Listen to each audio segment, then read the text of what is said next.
What's cracking, everybody? Money Smart Guy Matt Sapala here, hailing to you from the PHP studios here at our home office in Dallas, Texas. And on today's podcast, we'll be discussing what LIAM stands for. What? Life Insurance Awareness Month. Discussing why the insurance industry is just something that a lot of people today are considering, especially in the era of the Great Resignation, where 55% of all people in America today are considering doing something else, and why you potentially should consider entering the field of insurance. Also, many people today are underinsured, even though they have life insurance at their job. So what's the value really of having life insurance? And also, man, I'm very fired up too as well, because I cannot wait to see Justin Fields, the new quarterback drafted by the Chicago Bears. That's right, even though I'm in Dallas, I'm still a hardcore Chicago Bears, because the NFL is kicking things off. And my co-host today is none other than first generation cash flow millionaire immigrant from El Salvador, from Houston, Texas, Rodolfo Vargas. What's going on, brother? How you doing? How are you, Matt? Well, I'm telling you, I'm excited to be here for the LIAM, Life Insurance Awareness Month. And we're so excited to be talking about the importance of life insurance, who need it, what's going on right now with the industry, how people can have the success that like you're having and the success that other agents are having in the insurance industry. So excited to be here in the National PHP podcast today. All this here, if you haven't done so already, make sure you share our episode 21 as we get started here in 3, 2, 1. Let's go.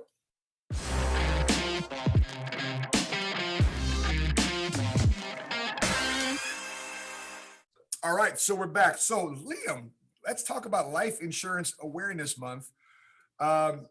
Vargas, when you're studying there in El Salvador and come to America, did you ever think in your wildest dreams you'd ever become a life insurance agent? Since I was a kid, since I was 12, okay? Since I was 12, that was my dream, okay? They put me at baseball, and I had my dad. My dad had a baseball in a hand. In the other hand, you know what he had? What? He had a life insurance policy. Yeah. He had a life. He said, son, walk towards me. Which one you prefer? I chose the life insurance since I was a kid. Come on, man. Nobody. But I want to hear your story as well. But for me, is I grew up in El Salvador, immigrant from El Salvador. I remember my parents talking about life insurance, Matt. I do remember.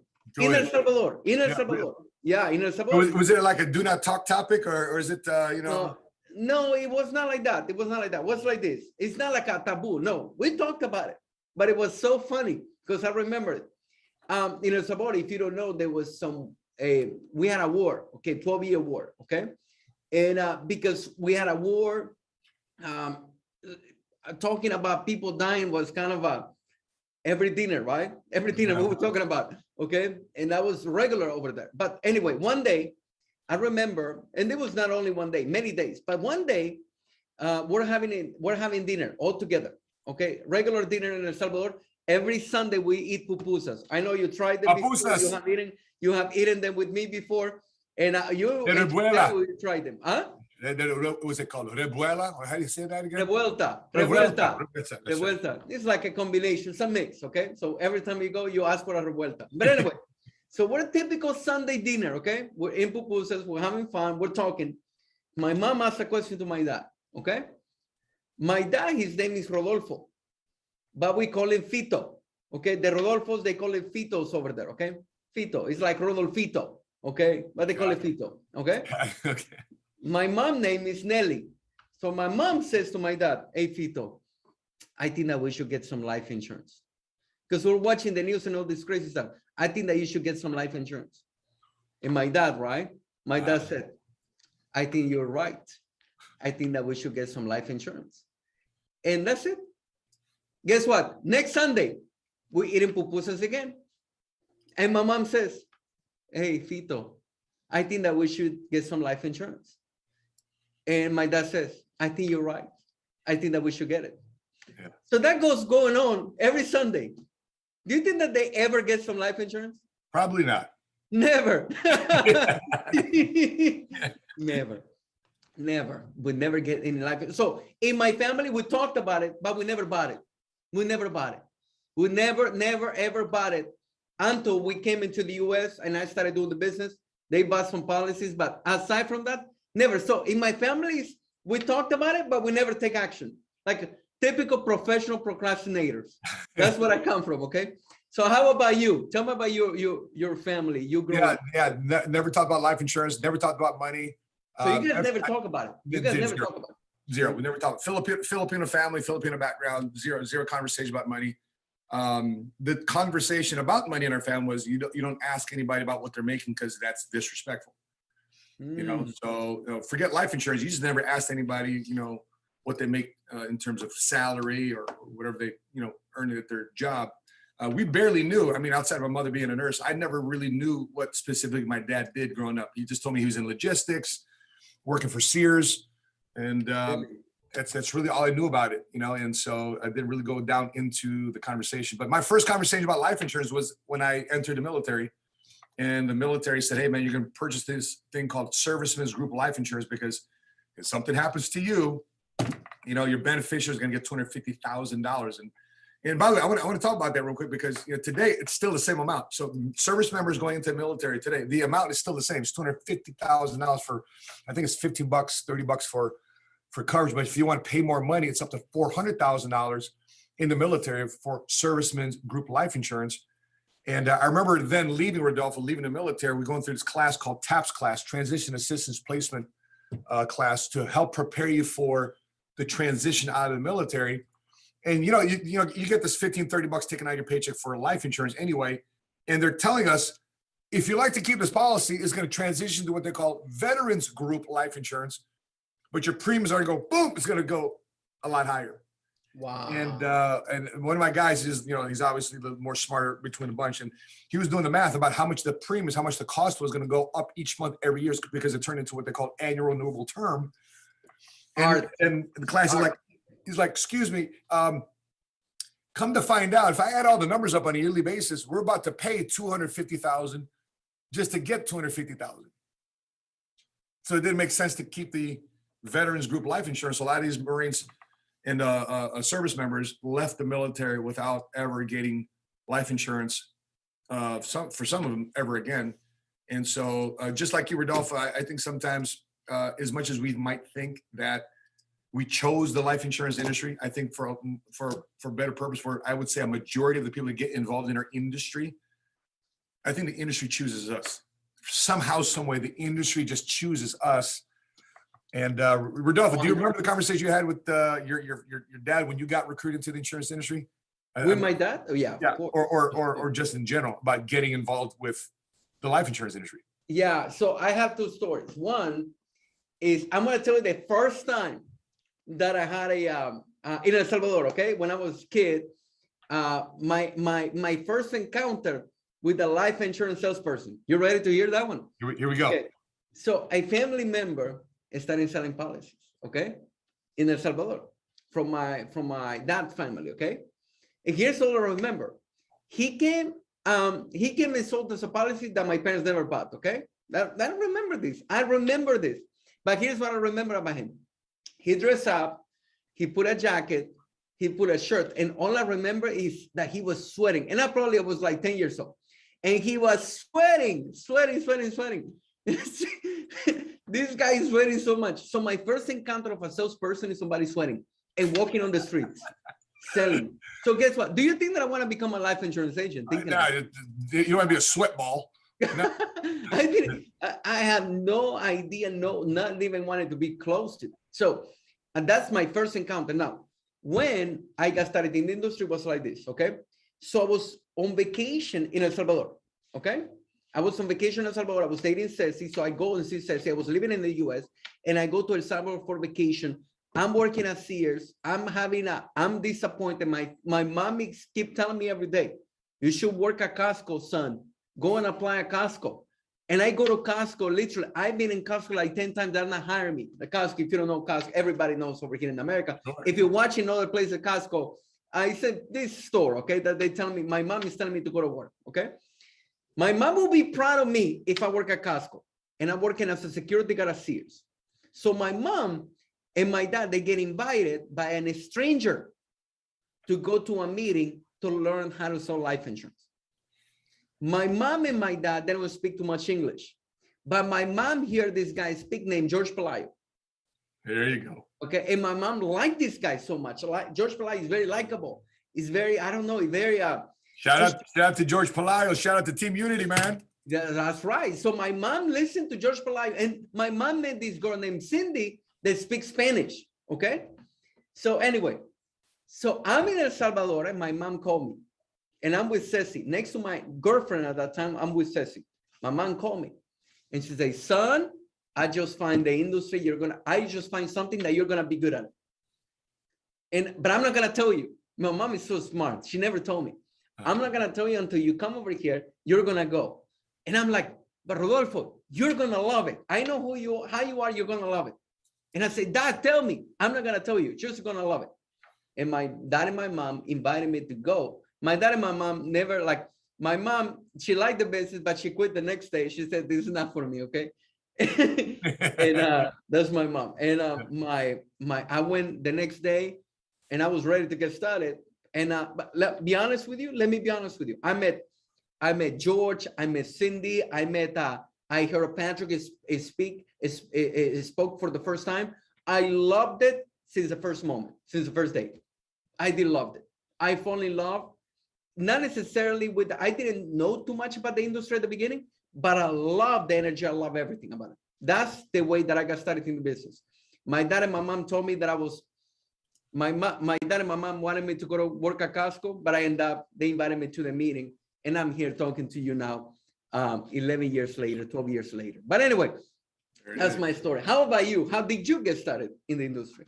Well, growing up, mind you, I grew up in the 80s and the 90s, where when I was a pre-teenager, it was the 1985 Chicago Bears winning a Super Bowl in dominating fashion.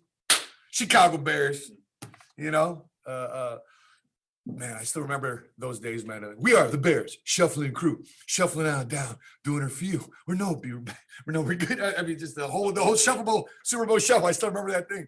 Walter Payton was a running back. And then on top of that, brother, Michael Jordan just got drafted into the NBA.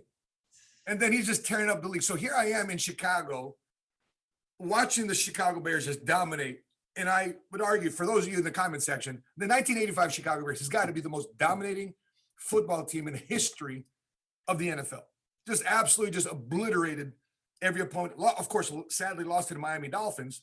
They're running a 4-6 defense, 4 linemen, six linebackers, and in a defensive backfield. It was just a nasty 4-6 defense, just swallowing up quarterbacks.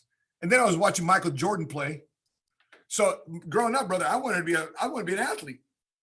But here I am, Filipino. I was growing up a little taller than most Filipinos, but I was very skinny. You think I'm skinny now? I was very, very skinny then. I was like 6'2", 125 pounds, bro. I was slender. I look like a Victoria's Secret model. So 6'2", 125. I was slender, right? I was just beautiful. My body just didn't keep up and keep weight. By the way, my wife hates it when I say that.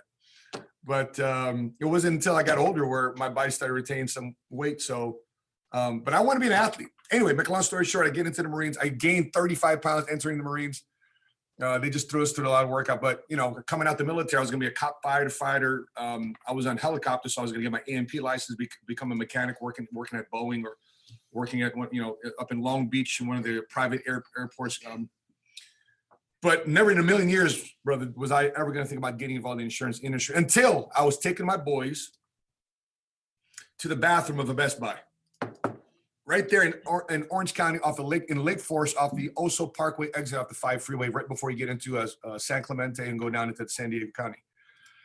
And I run into a guy in the bathroom. Now, for everybody that's listening to this podcast, gentlemen, I'm talking specifically to you.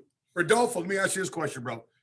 If you're in the bathroom, the men's bathroom of a public restroom, and you don't know the guy in the men's bathroom, do you just casually strike up a conversation with a strange guy in the bathroom? Don't talk and don't shake hands. Exactly, bro. Don't talk to me. Definitely not shaking hands. No. Mm-hmm. And this guy starts striking up a conversation with me. And next thing you know, he says, "No, don't get me wrong. I'm also Marine." He shows me the back of his planner. On the back of his planner, he had a Marine Corps logo, the Eagle, Globe, and Anchor. And right away, as soon as Marines see that, it's like automatic rapport, automatic brotherhood. Anyway, he asked me 2 questions. He goes, "You like money?" I said, "Yeah." "You like a lot of money?" I said, "Absolutely." "Well," he said, "you're not gonna make a lot of money in the Marines. So how would you like to get involved in the money business?" Like right away, boom, think about the money. Oh my gosh, wow. Yeah, that sounds great.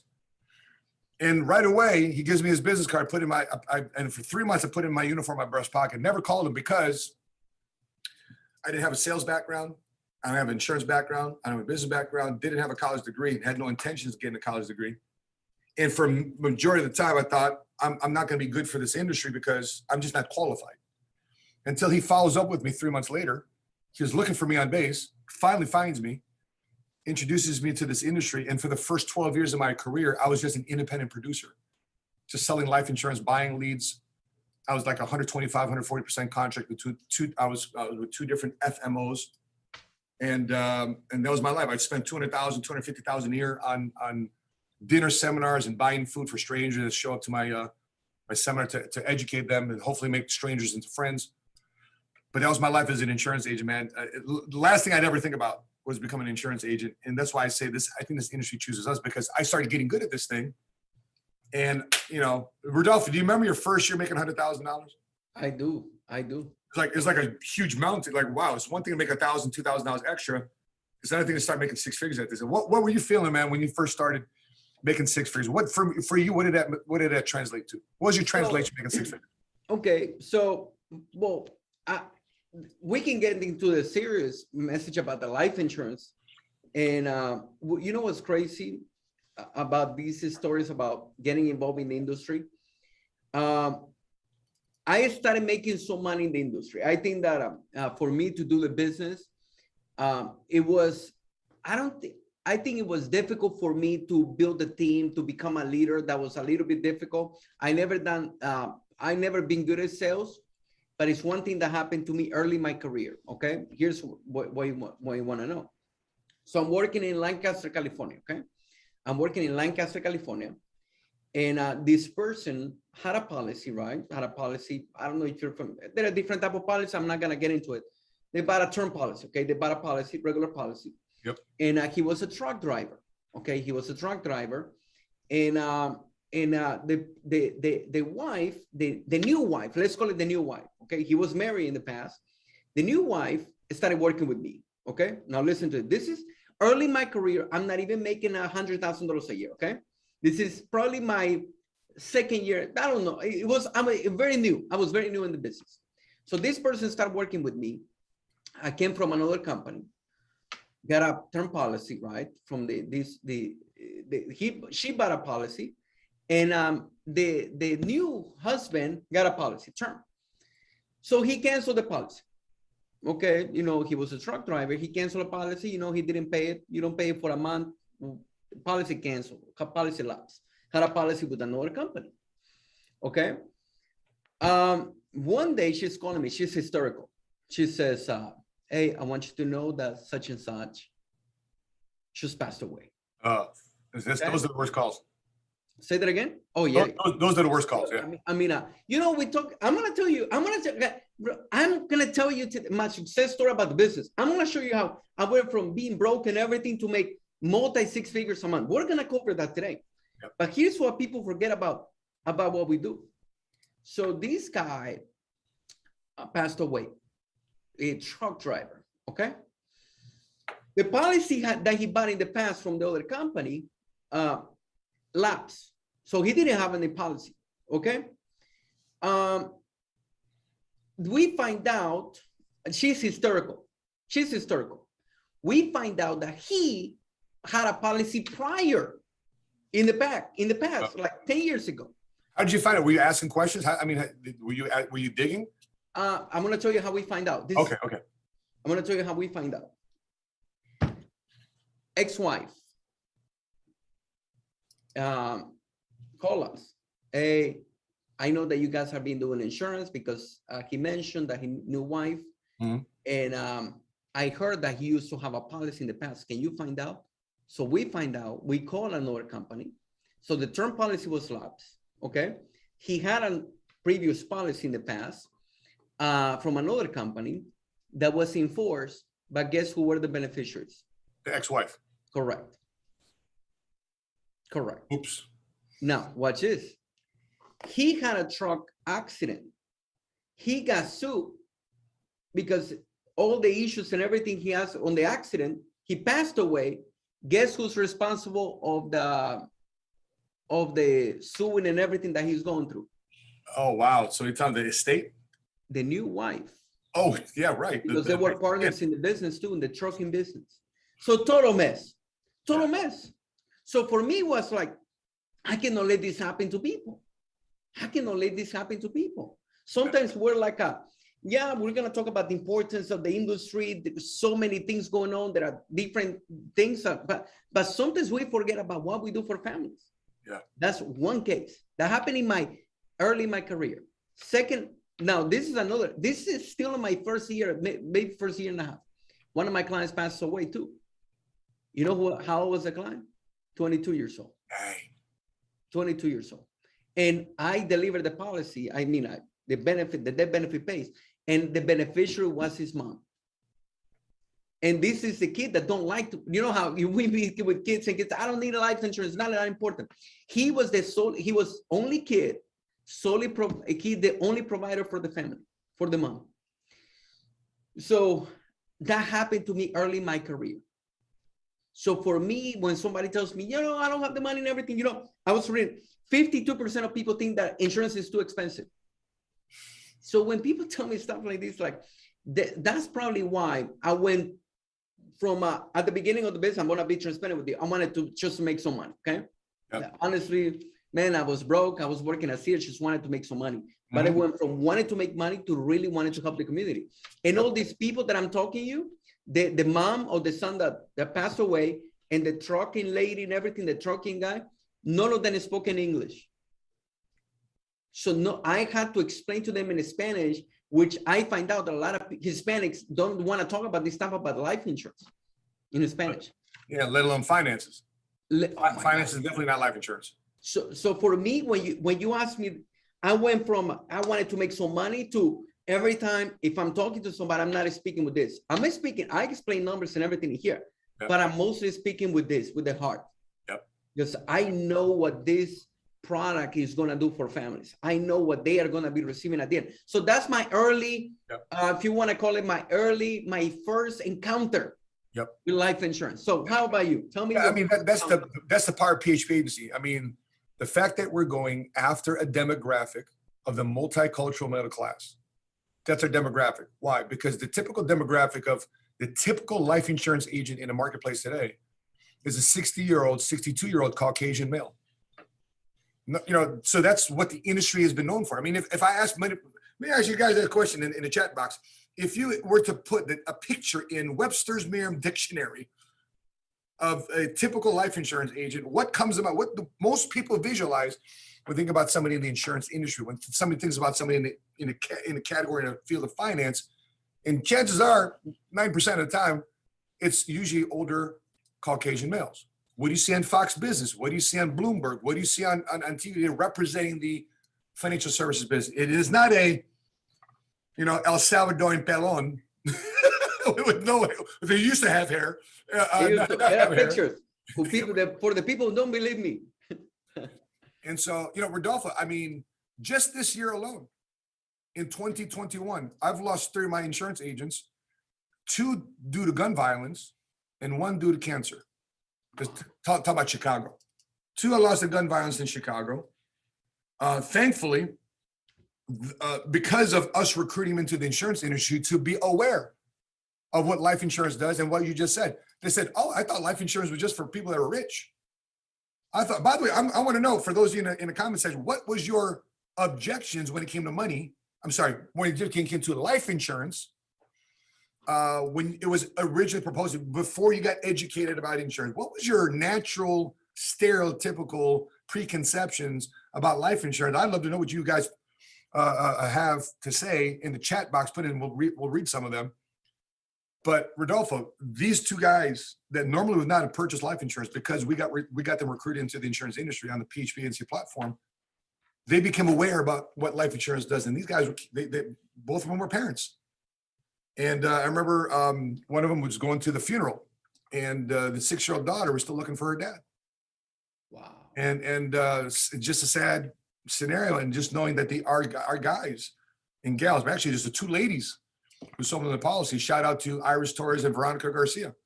They're the ones who sold them the life insurance policy. And sadly, he was murdered. He was getting carjacked in Chicago. It made the news.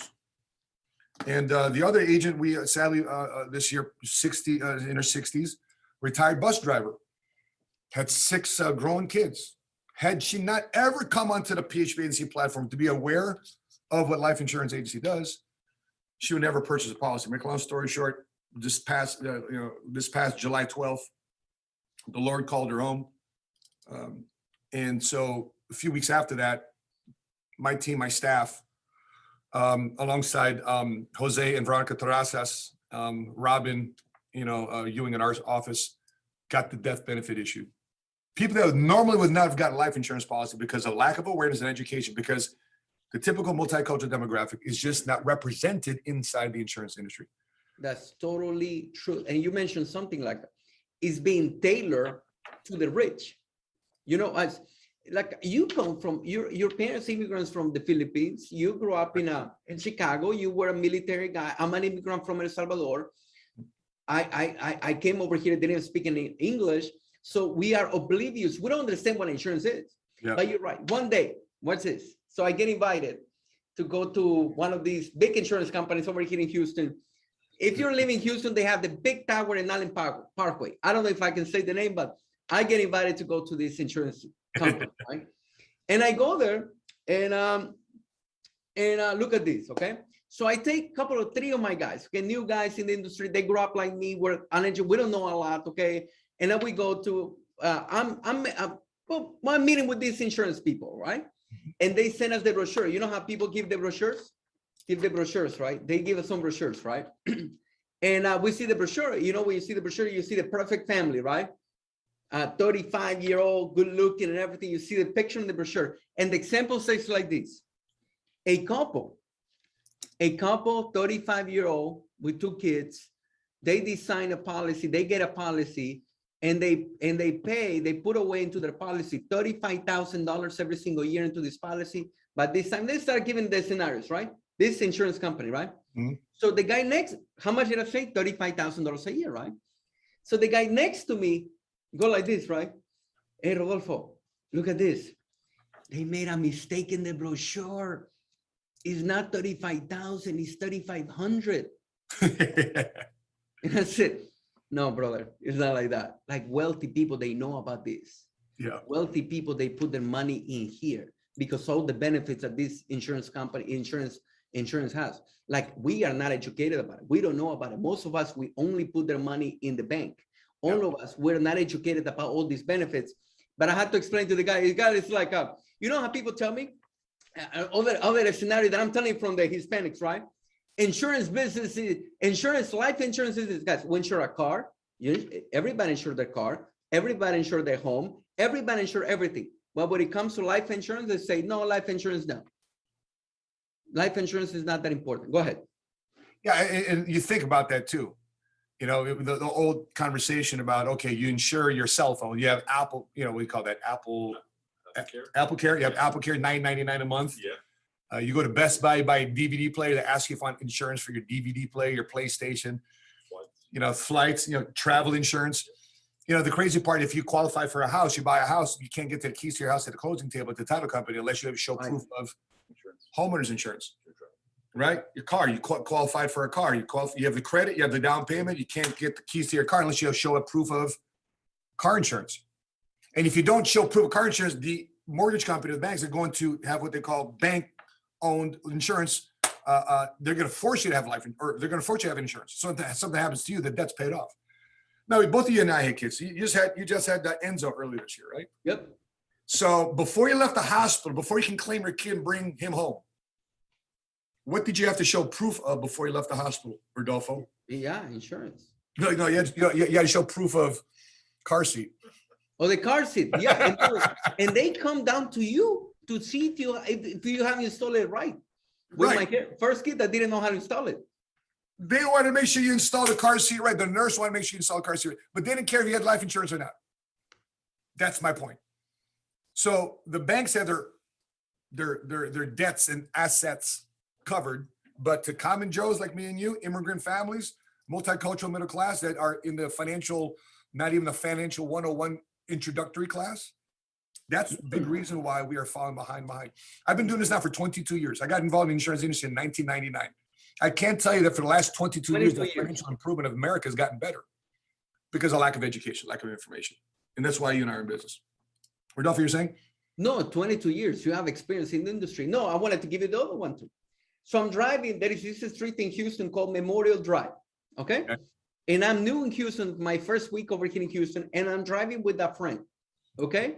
This person that is showing me I told him, you know, when you go to a city and then you ask somebody, show me the biggest homes over here in your city, right? Sell me the dream.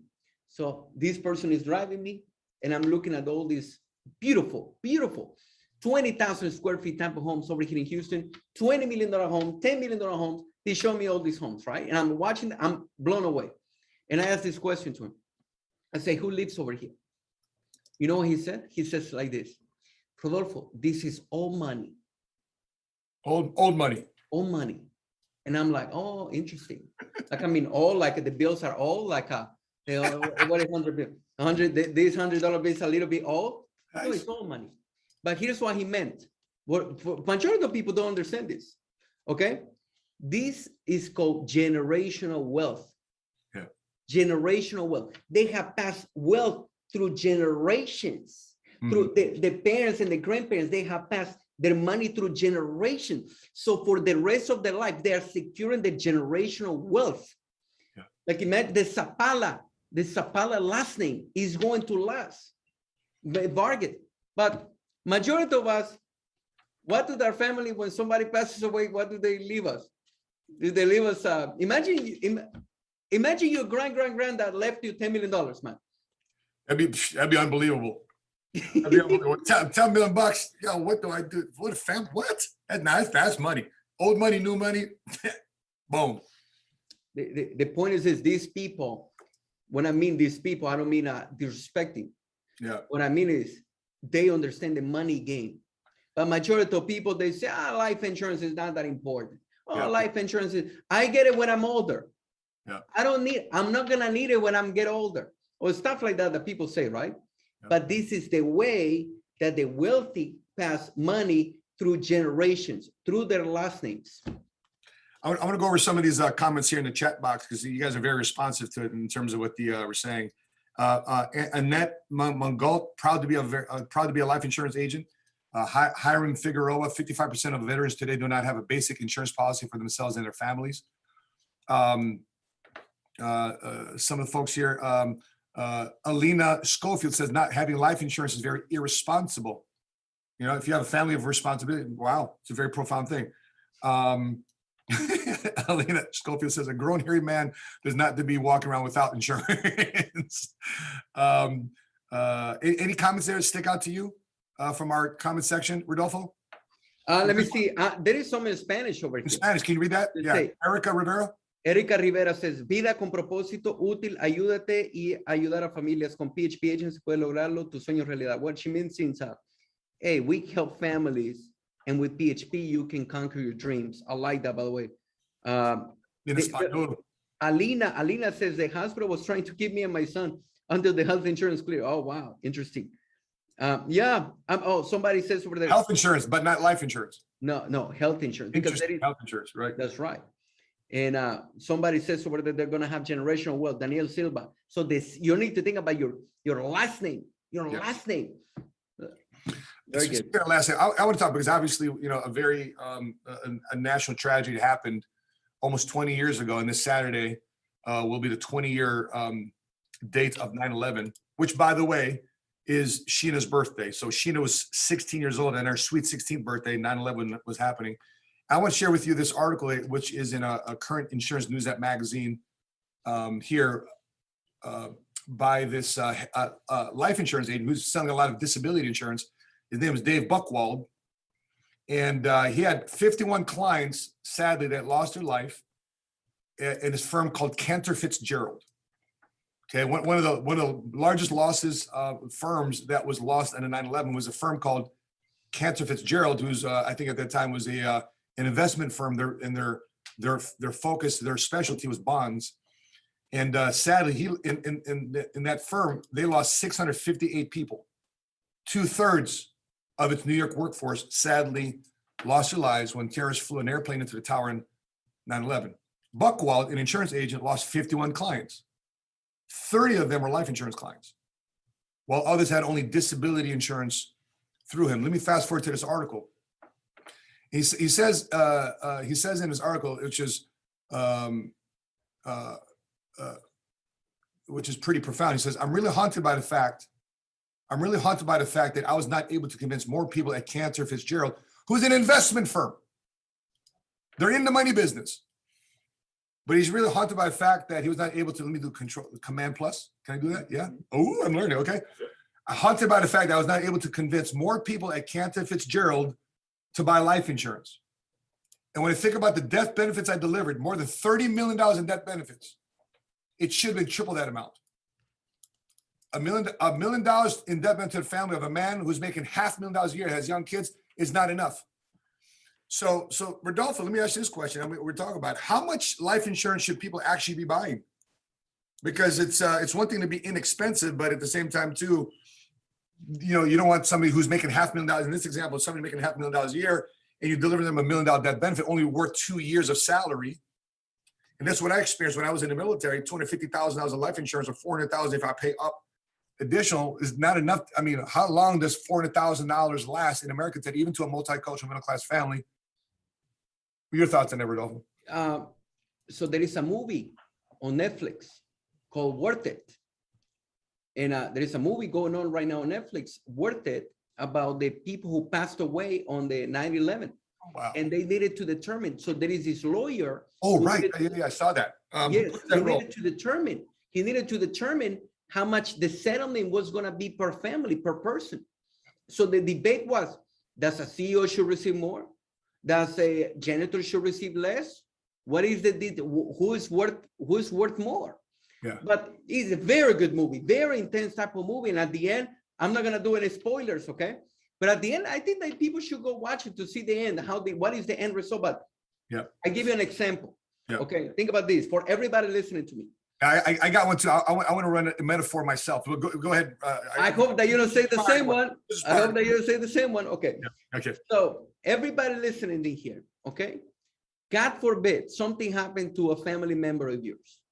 And the way that something happened to them, they don't have any life insurance, okay? They're driving, they're walking on the street. They're walking on the street in front of your home, okay? Family member, somebody that is close to you. Or even yourself, you can put yourself in an example. A truck comes, a Coca-Cola truck, multi-billion-dollar company. I don't know how big it's Coca-Cola. Yeah, for sure. By mistake, they killed this person. Yeah. Okay? Somebody that you love. Yeah. Somebody that you love. Question to you. How much would you sue Coca-Cola? How much? Man, as much as I can get. Correct. So that is that.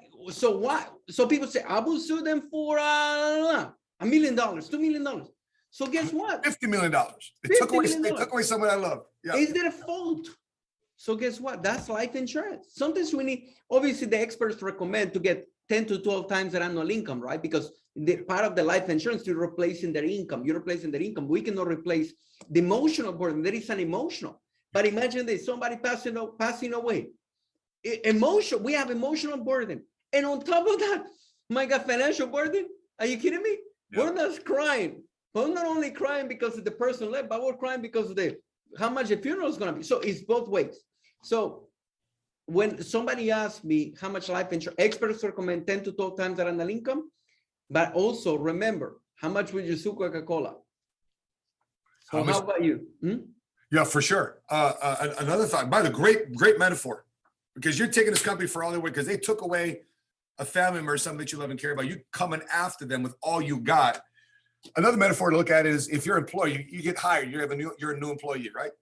The HR comes in. Rodolfo, congratulations for having a position of loss prevention here at Target.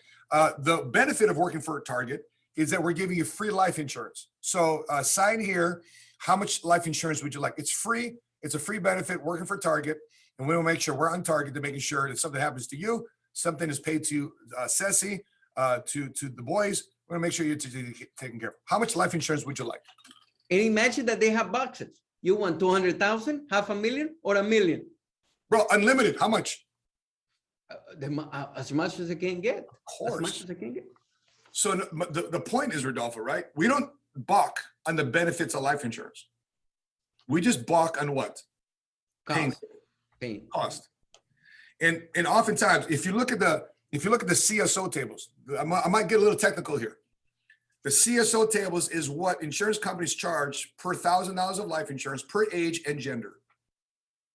When I got involved into the insurance industry, it was based on the 1980 CSO tables. They said for a 35-year-old male, for $1,000 of life insurance, we need to charge this. And then I got involved in life insurance in 1999. And then they upgraded to another CSO table, 2001. CSO stands for Commissioner Standard Ordinary. 2001, they started another life insurance table in 2001. So all the insurance companies had to upgrade their cost of insurance per $1,000 to that new table. And then as of recently, they had to do it in 2017. So a lot of the life insurance companies today, they have to upgrade the cost per $1,000 per age, per gender, based on not 2017 cost of insurance per $1,000. So why is this important to you? Why is this important for you watching this video right now? For those of you who just got involved in the insurance industry, why is this important for you to know? Here's why.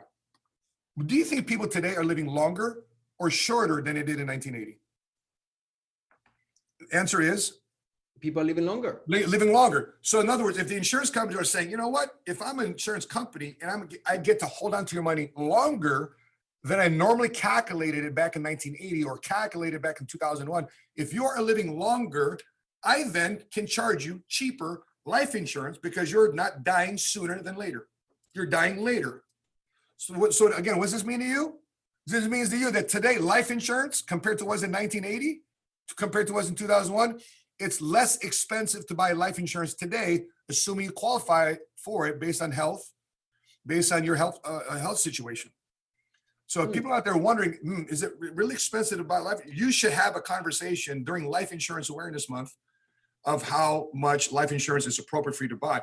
Now, Rodolfo, can you explain to everybody kind of like the ballpark how we explain to clients based on the DIME formula of what people should be looking to purchase in terms of there is a method to determine how much life insurance a family needs, right? And it's called the DIME method. DIME is acronym, right? It's an acronym. D stands for how much debt the family has. I stands for income. The expert recommend 10 to 12 times that annual income. M stands for mortgage. If I passed away, my home is paid off, my mortgage, I don't leave a debt of a mortgage to my family. And the last one is education. If something happened to me and I want my kids to go to school, how much do I want to have 2 kids? Let's just say, and they want to go to school, something happened to me and I was planning for my kids to go to school, my debt benefit goes and pay for the college for my kids. And that is what the expert recommend. That's a preferable way to get life insurance. It's called the DIME method. Correct. And not to get too technical, but 2 major styles of life insurance policy in the marketplace today. One style being, as you mentioned earlier, which is term, which is the least amount of premium for the most amount of benefit. And the other style is permanent. And there's different versions within inside that style life insurance, ranging from whole life, universal life, variable life, and index life under the permanent category. And the benefit of PHB agency, we offer both. Outside of variable, we don't offer variable because you need a securities license for that. But when you have a combination, like people have a combination of stocks, bonds, and mutual funds, they have a portfolio. People today can have a portfolio of life insurance because certain needs require different styles of life insurance. So if you have a 30-year mortgage, you need to have a certain style. If all you want to cover in Rodolfo's breakdown, if all you want to do is cover mortgage, there's a certain style you can just have to cover that mortgage. Or if you want to have income replacement for education, and your kid's now 21 years old, you don't need money anymore because they've graduated college, so there's no necessary It's not necessary for you to have that additional coverage. You can have a different style for that life insurance policy. I'm gonna go over here to another screen here on another screen here. There's a lot of celebrities. This is Kelly Rowland. Why you actually, do you see that? Oh, I got the wrong screen here. Stop share. Okay. There you go. Oh, wrong screen. Hold on. Let me share the screen here. 3, 2, 1. Boom. Kelly Rowland here is now the celebrity spokesperson for Life Insurance Awareness Month. So a lot of celebrities, you think, Rodolfo, that celebrities have their finances all together. They're celebrity, they're in radio, they're in TV, they're all over the internet, they're all over YouTube, they're all over social media. But come to find out, a lot of these celebrities don't have the right type and style of life insurance. Has there been like a story for you, Rodolfo, that you thought somebody had all their things, all their other ducks in a row? They're a celebrity, and come to find out, boom, they didn't have coverage necessary. Was there a story that sticks out to you that you remember? Yes. Well, not a celebrity. I'm going to tell you like a different thing that's going on right now. Maybe people want to know. I don't like to talk a lot about this, okay? I don't think that I have talked on a live podcast lately about this, but let me tell you this. COVID, okay? This is a sensitive topic right now. Yep. Before COVID, I have an agency. We were selling what? 400 policies a month, okay? COVID happened. We went to selling, just my agency, over 1,500 policies in a month, okay? Yes, there is awareness on people, you know, when we need to protect ourselves. I have people very close to me that got into the hospital because of COVID. Yep. But one of the things that I saw people more aware of it, but guess what? These policies, the new type of policies, they have something called living benefits. And a living benefit is if I get sick, diagnosed by chronic, terminal, critical illness, I can actually have access to my death benefit. You know, the problem is like this. I meet with people, right? Let me go back to my town. Let me come back to my middle market, my market. I said, Rodolfo, I don't want to get some life insurance. And I say, why not? Because I don't want to leave money to the Sancho. I don't want to leave money to anybody. I explained to you what the Sancho is, right? The other day. Rodolfo, I don't want to leave money to somebody else. And I explained, listen, but these new policies, they have something called living benefits. If something happened to you when you're still living, you also get benefits. Yep. That is a powerful thing because more people are aware about, hey, you know what, Rodolfo, what if I get something chronic? What if I get something critical? What if I get something like a terminal?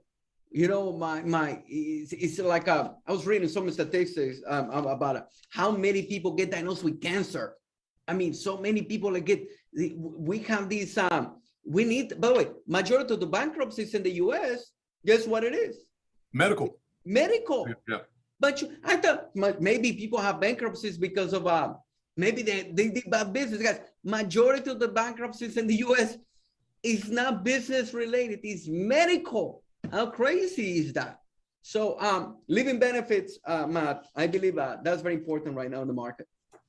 You know, let's talk about that. What's going on in the marketplace today? Obviously, PHP here is promoting a Life Insurance Awareness Month in September.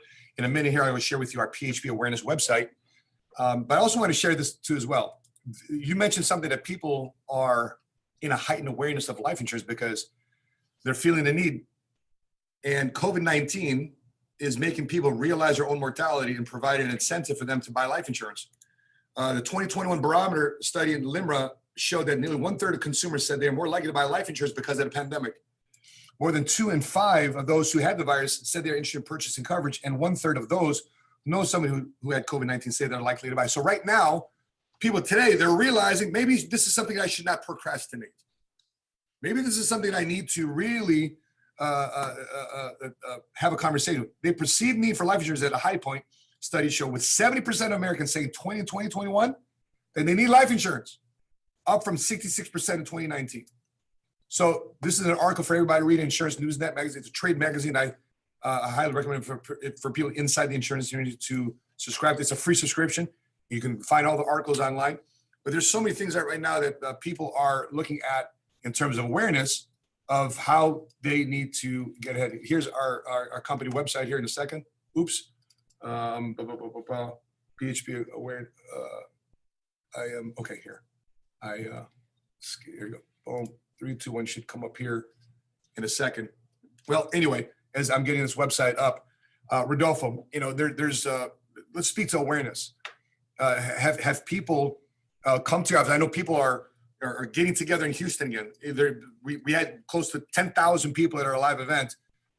Where's the application? Because we can talk about all this stuff, but how is the application, the installation of the education and awareness, how is that converting to actually people doing things as it relates to your organization right now with to and through WTP? Okay, so I don't want to be dramatic. Okay. But I will be dramatic, okay? Okay. And I'm doing a meeting one day and I have this guy next to me, okay? This is when pandemic was in their peak, okay? So he was not next to me. He was like giving me some space, okay? And the company announced, I don't know if you remember when we were able to do everything electronically. Yeah. We were able to do everything electronically. And I was blown away because, man, that is, before I needed to drive and see clients and I drive 2 to 3 hours to see a client, the client would tell me I want to think about it because I don't want to leave money to the sunshine. Okay. But anyway, so I have this guy next to me and the guy started crying. And I say, brother, what's going on with you? Why are you crying? You don't have to cry. I mean, it's going to be okay. Why are you crying? And the guy said, Rodolfo, so sometimes I'm away from the family because I want to feed my family. I don't have to do that anymore. I can do business electronically. I can do business online. I can do business in a platform that we have that is secure site and everything. And the dude was crying, so I had to explain, don't cry, man, come down. But the point that I wanted to make is right now has never been an easier way to do business, Matt. And I know your exponential growth that you have had in your organization as well. Mm-hmm. And it's not necessarily just because of COVID. You are an extraordinary leader. That's why people are following and everything. But this is the moment. Look at this. Patrick came out with our CEO, Patrick Badavi, came out with a book years ago called The Perfect Storm. Mm-hmm. Perfect Storm. When all the things are aligned. So not only this is the era of that people are looking for life insurance. We're aware of it.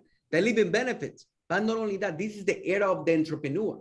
And guess what? The entrepreneur that wants to do business online, but also wants to have the personal touch. Because we're still meeting people in person. We're still like connecting with people all the day, like the event that we had. We connected with a human being, with a person. But now you have the options to do in person or to do electronically. And obviously, you know about a software that we have that is unbelievable. Bamboo. Enable tech enable type of company that we own. Yep. But how about you? Tell me about because you have literally you have an exponential growth. Yep. In the last, I would say 12 to 24 months, you have had an exponential growth. What's going on with your business, Matt? So you can share with everybody. Yeah, the biggest thing is that we're tracking a lot of people that would normally not have considered this industry for a couple of reasons. Number one, they realized through the great reshuffle. Right, the era that we're living in right now, the great resignation, the great reshuffle, people are reshuffling their priorities. They're used to saying work, and whatever's left over is job, or from their job, what's left over is family. And they're looking at us in the insurance industry because we see you guys work, but integrated with your work is family. We see your children at your company trips. We see your children as part of your big events. They're a big part of what you guys do on a day-to-day basis. We have freedom and flexibility if need be. If our country was going to get locked down again, we have the confidence knowing that we have a playbook to still grow through a lockdown. We have a playbook that we can still go through a crisis because we also have a product. We have a product that through crisis people want to buy. Then when the stock market's crazy, by the way, we haven't even talked about index annuities yet. A very lesser known product of the insurance industry is annuities. And annuities goes back 2,000 years to the Roman Empire. To the original pronunciation of it was called annuitatum. And when you retired from the Roman Empire, you got an annuitatum, which means you have income from the Roman army. Basically, today is called an annuity, or what people call today is a pension. But even if you got a pension today, it's backed by a annuity. Even if you win the lottery, let's say you won the Texas lottery, Rodolfo, you won the Texas lottery. And they said, okay, you won your $1 million lottery. Come down to the lottery office and pick up your check. You you get to the counter to pick up your check, they give you a $400,000 check. Like, wait a minute, I won $1 million in the lottery. Correct. Well, it's $400,000 one-time lump sum, but if you want $1 million, it's over a 30-year period or a 20 or 30-year period to win to have your $1 million. So the question for you is, do you want your $400,000 check up front right now because you won the lottery, or do you want a period of installments over the next 20 years, which will then add up to $1 million, which your choice. And if you choose a $1 million installment over a 20-year period, they've backed that by an annuity. And so, Rodolfo, furthermore, you and your wife, and big shout out to our co-creators of this, Erica and Hector Del Toro, Jose Marlene Gaitan, Jason Natalie Graziani, George Palayo, Matt and Sheena Sapalos, Rodolfo and Ceci Vargas. We put together a manual called How to Sell Life Insurance. Right, my man. We put together this manual. Our best practices, correct. Our best practices in this manual, which I believe, Steven, is a continuing education. It is. So even if you're not part of PHP agency and you purchase our manual, this is considered continuing education to add towards your 30 hours necessary to keep the continuing education of your license current in your particular resident state.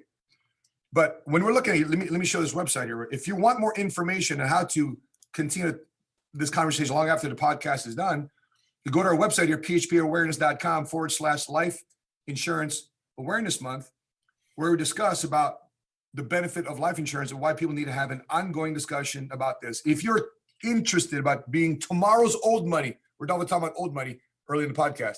If you want to be tomorrow's old money, life insurance is a very tax efficient, very inexpensive way to create an estate that can provide a income tax-free benefit to your heirs. According to IRS Code 101A, life insurance proceeds are non-taxable.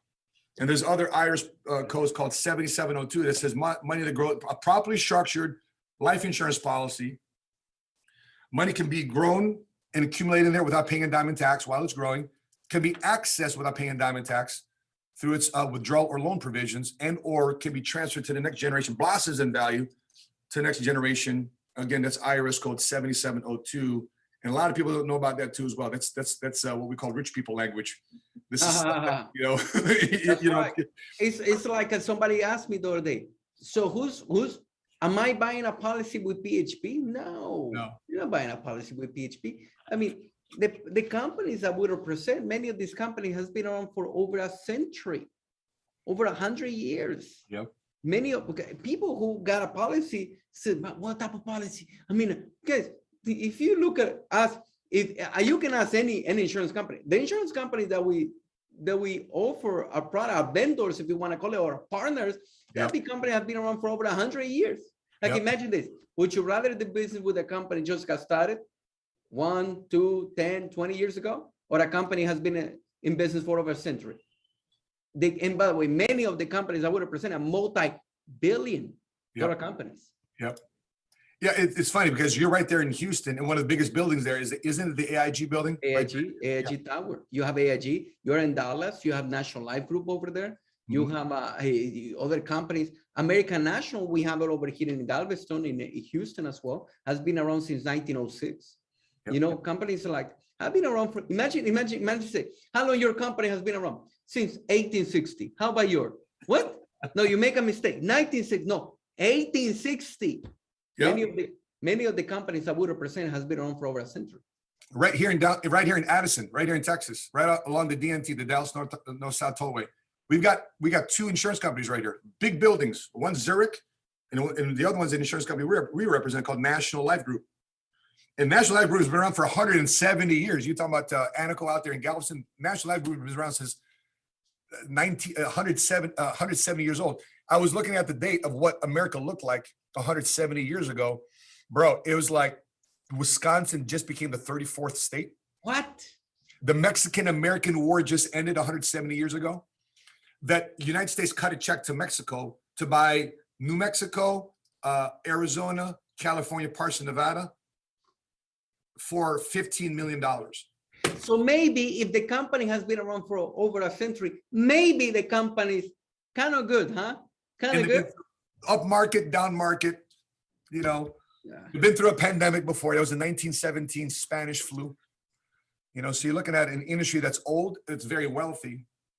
So, we've been talking about the benefits of owning a policy, being aware about this industry, what it can do for a family. But there's so many benefits of being inside this industry, an industry that's changed both you and our lives, an industry that's changed many of our lives. Shane's the CEO, founder of our company, PHP Agency, Patrick Bedavid. The insurance industry allowed kids like us to, with no college degree, with no financial services, sales background, insurance background, to come in and just. Can you Google what is the amount of GDP that the insurance industry owns in the US? GDP. So out of the entire GDP of the US, what percentage is insurance industry? How big is the insurance industry? So you're talking about the entire GDP of the US. Okay, so check this out. Here you go. Boom, boom, boom. Let's go here.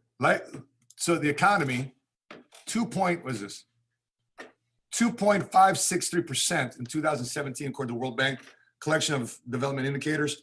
The United States life insurance premium, the GDP, is from the life insurance premium. That's just premium.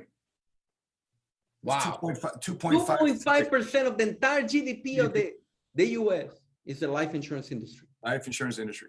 Premium. Yeah. Wow. I mean, you look at back to how much.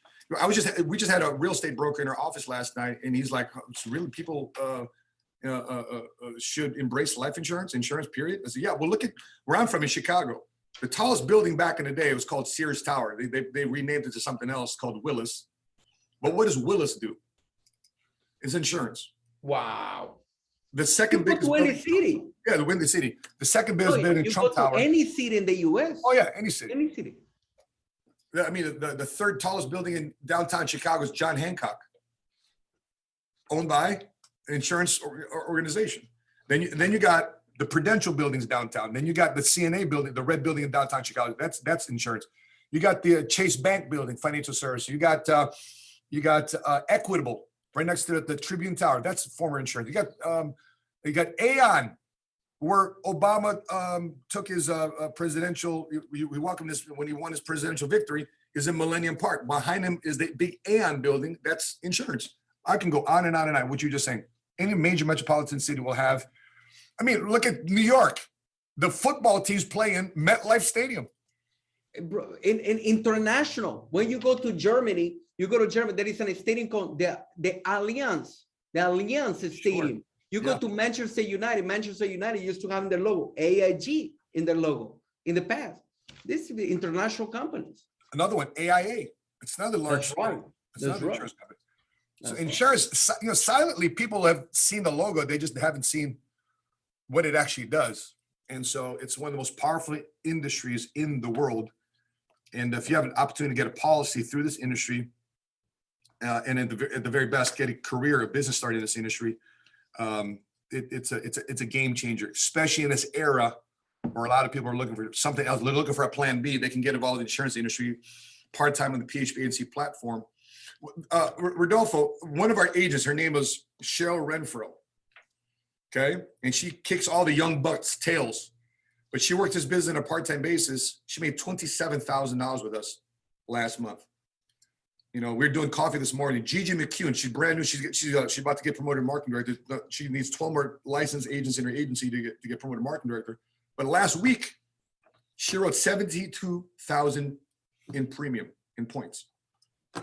Our industry is unbelievable. By the way, I have people in Puerto Rico. I have this guy named Alberto Davila. He comes and starts doing our business, and he writes some policies. First month, he got paid $97,000 in Puerto Rico. $97,000 in a month. Not direct deposit.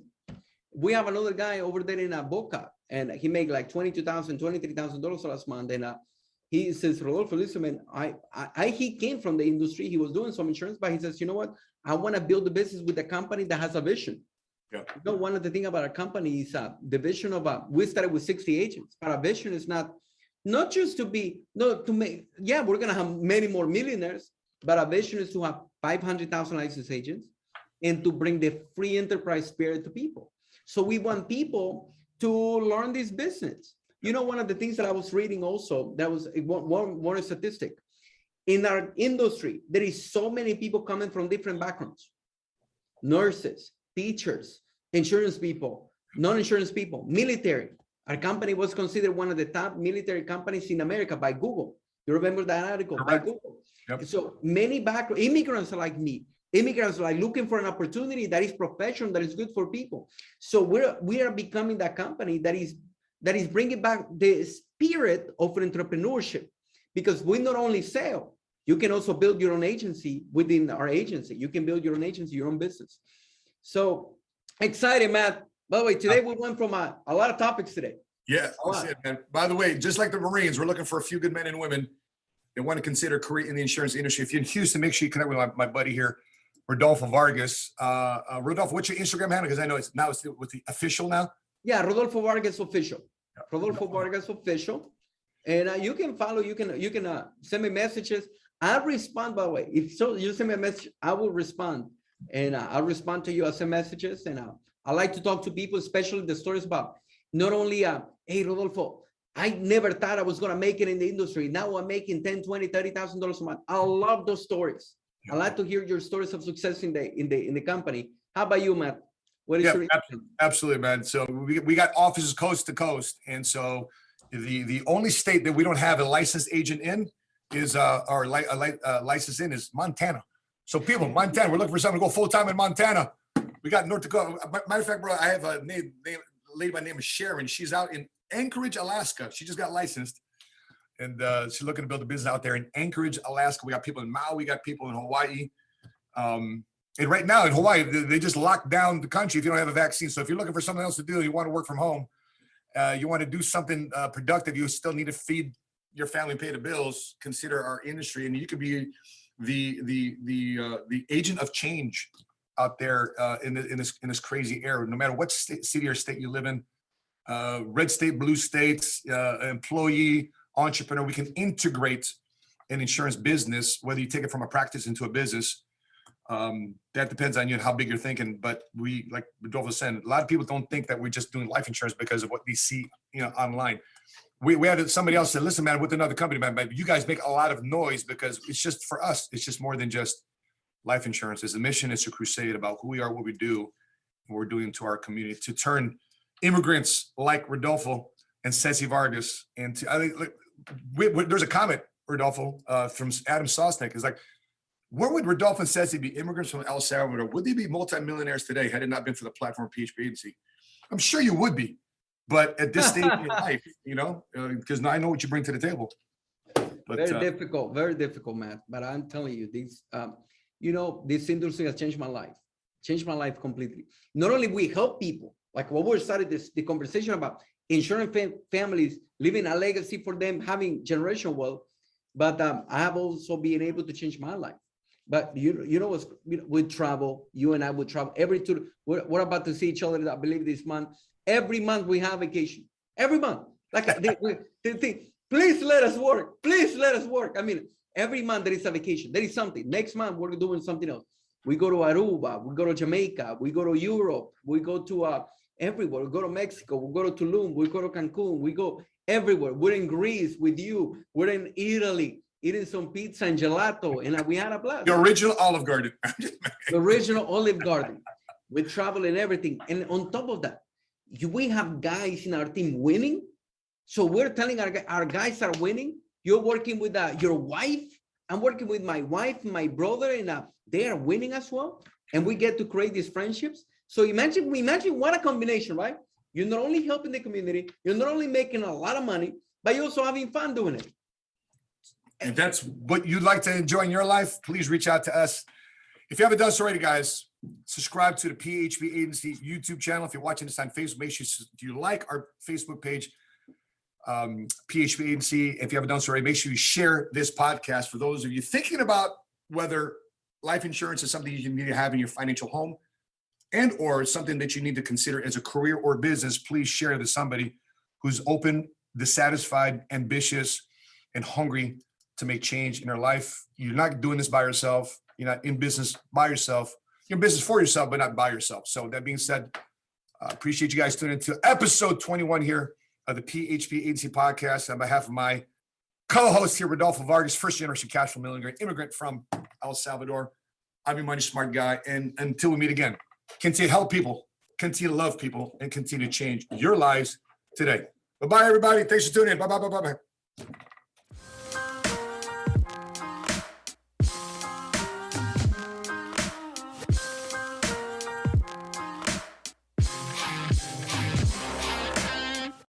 People always ask me, what does life insurance do for other people? And I talk about three things. Number one, peace of mind. Number two, protection. And number three, plan. Life insurance solves a lot of problems financially that most people aren't aware of. Number one, it brings peace of mind as a life insurance policy holder. But if something were to happen to you where you will be gone, everything that you work for is going to be translated to your family. Imagine if something happens to a family with a life insurance policy, they have the luxury to grieve. You know, I didn't think that at 43 years old, when I was a kid, my mom was gonna get cancer. She didn't think that either. I didn't plan when I bought my dream car to go underneath a truck and get into an accident that day by looking down for a second.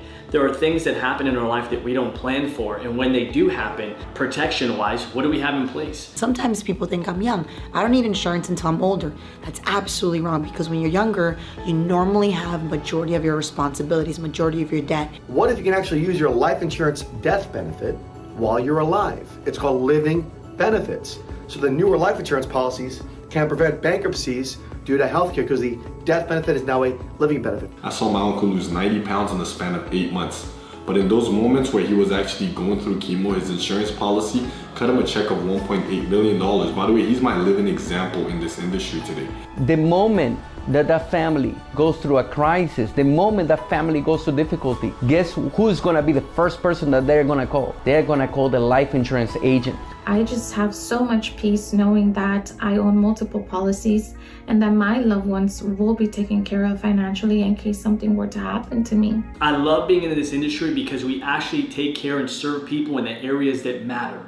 I love the fact that I can help families that don't come from wealth whatsoever, how they can actually learn to build wealth for them, for their generations to come. And that's probably the most special part about what we do.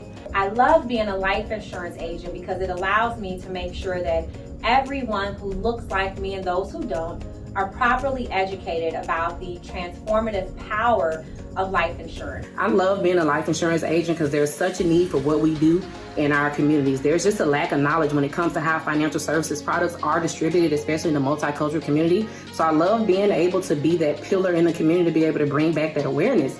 Of all the career paths I could have chosen, I count it a blessing and an honor to be the most noble career I think a man and woman can choose. With the stroke of a pen, we can go into a home, secure legacy, secure financial freedom for a family, just by being able to educate them on the importance of having protection. It has no price to see how happy they are once you've told them that they've been approved. And when you continue to keep a relationship with them throughout the years, you just become family at that point. And there's not that many industries in the world that a person can get into where you truly can make an impact, where there's a crusade, where what you're doing makes a difference in that person's life. And that's why I love being a life insurance agent. Because somebody had the courage to sit down with the family when nobody wanted to talk to them. So that's the reason why I'm so proud to be a life insurance agent.